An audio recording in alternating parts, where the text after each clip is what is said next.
so what does the Obama White House need to do to bridge the gap with business in order to gain confidence for economic recovery? This is no small point. Here now we have Robert Crandall. He's a former AMR chairman and CEO. And we also have William George. He's former Medtronic chairman and CEO. Bill George is also currently sits on the boards of Goldman Sachs and ExxonMobil. Gentlemen, thank you very, very much. Bill George, welcome back. I just want to ask you, I thought Tim Geithner made a lot of good points in my interview with him yesterday. I may disagree with him, but I thought he made some good points. On the other hand, this point about business is doing what it always does. It wants lower taxes and lower regulations, and somehow the government is there to save them. That part I didn't like, and it seems to me that's the heart of the debate here. You have all these guys, Ivan Seidenberg and Fred Smith and John Malone today. They're saying too many taxes, too much regulation, and they're not willing to invest their spare cash. Let me ask you this, Bill. How do you see this? Can Obama bridge the gap? Can he restore business confidence? Well, I think, first of all, Larry, he's got to bring some predictability to what he's doing. You can't go one day, make a pro-business speech, and the next day be beating up on the business community. You've got to have some consistency. Second of all, to my knowledge, there's still no visible person in the Obama administration who's ever made a payroll. He would be well advised to have someone sitting at his side like a John Doerr from Kleiner Perkins or an Eric Schmidt from Google every day. Not just a council. I applaud the McNerney Council on Export Growth. But I think we need to see, behind Geithner's words, some consistency in policies and some meat on the bones. And that's what I don't see. I'd like to see the 2020 limits. I'd like to see more emphasis on investment. We focus so much on short-term spending, so much on short-term government jobs like the census jobs that go away. We need to encourage business to invest in sustainable jobs in this country because they know our policies on investment are predictable. I'd go much further. I'd have double the investment tax credit. I'd double the R&D tax credit, and I'd get America investing in American jobs through success and exporting in both this country and exporting abroad. I think we need to change some policies and make them permanent. See, Bob Crandall, let me go right to that. I think Bill George put his finger on it. You have $2.8 trillion of spare cash. The corporations have about $1.8 trillion of that, and the banks have about $1 trillion of excess reserves that are laying fallow, not being put to work. So, Bob, I know you support a lot of the spending initiatives from the administration, but those are not, at least so far, igniting or unleashing the use of all this massive spare cash, close to $3 trillion, which would be the greatest stimulus program in history coming from the private sector.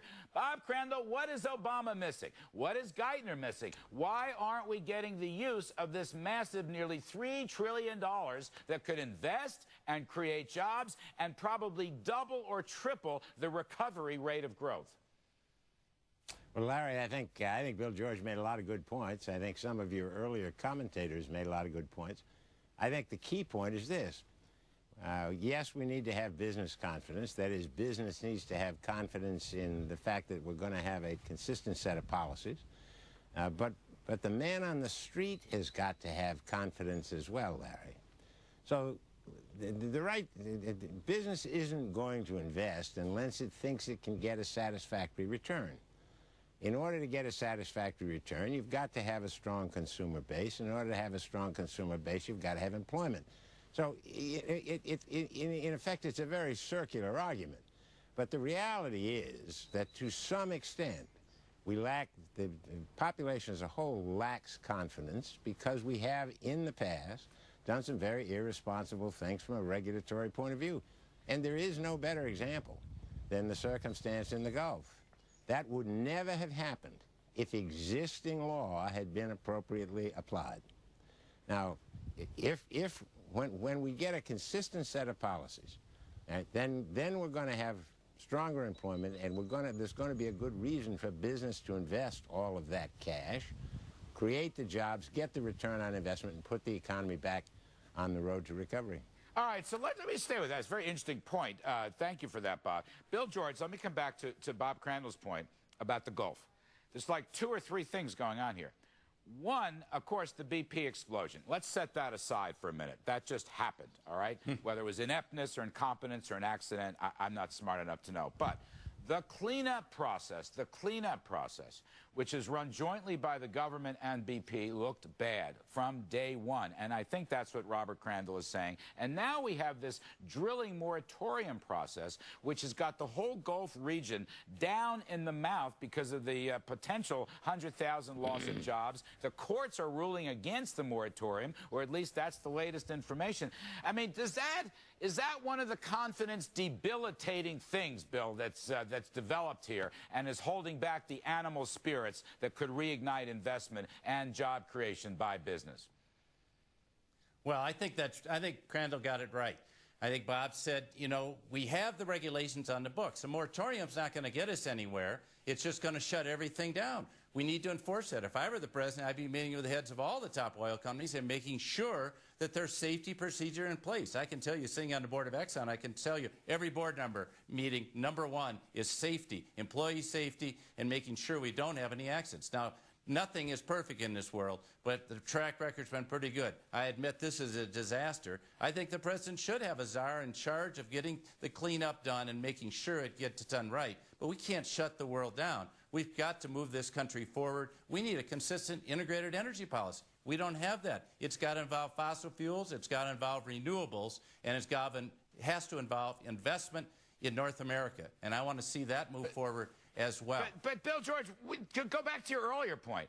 Where's the hands-on, experienced energy executive who is coordinating this operation? Now, I know there's a Nobel Prize winner in that group, but I don't see the hands-on energy executive. And does that go back to your earlier point that they don't have a grown-up business person in the White House? Absolutely. Why not put somebody as a czar to get this fixed, have them report to the president, go down there and live in New Orleans and be there every day? There are people like that around that know exactly what needs to be done. Take a guy like Lee Raymond, the former head of Exxon. You know, he's an extremely experienced executive. He's got the time. Look at what Ed Whittaker's done at General Motors. You know, you put some of these people in charge to get things done, they get things done.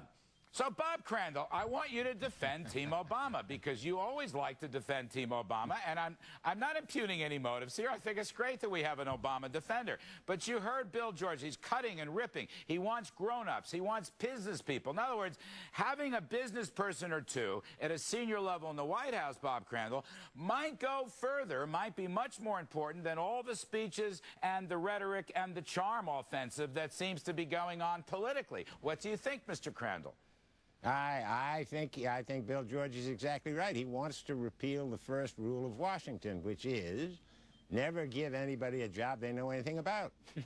So the fact of the matter is, if in fact you want to promote confidence in America, the thing that Obama can do, which I think would be far more important than speeches, show us that government can be competent. How are you going to do that? Problem in the Gulf. There's a 2,000-year there's a 2,000-year history that can't happen. Nonsense. Come on, Larry. You know better than that. No, I don't. The fact of the matter is, let's just stick with the Gulf. I don't want to hear about coordination.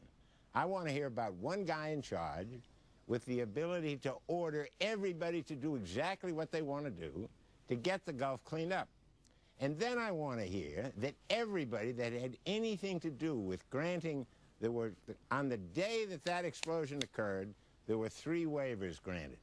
I want everybody that had anything to do with those waivers to be fired. And I want, just as Bill George says, I want every board member of every oil company to look first and foremost at safety and make sure that the rules and regulations are followed, and then we don't need to stop offshore drilling. Demonstrate competence. If you demonstrate competence, you will build a lot of confidence in the American public in both Main Street and Wall Street. All right, fair enough.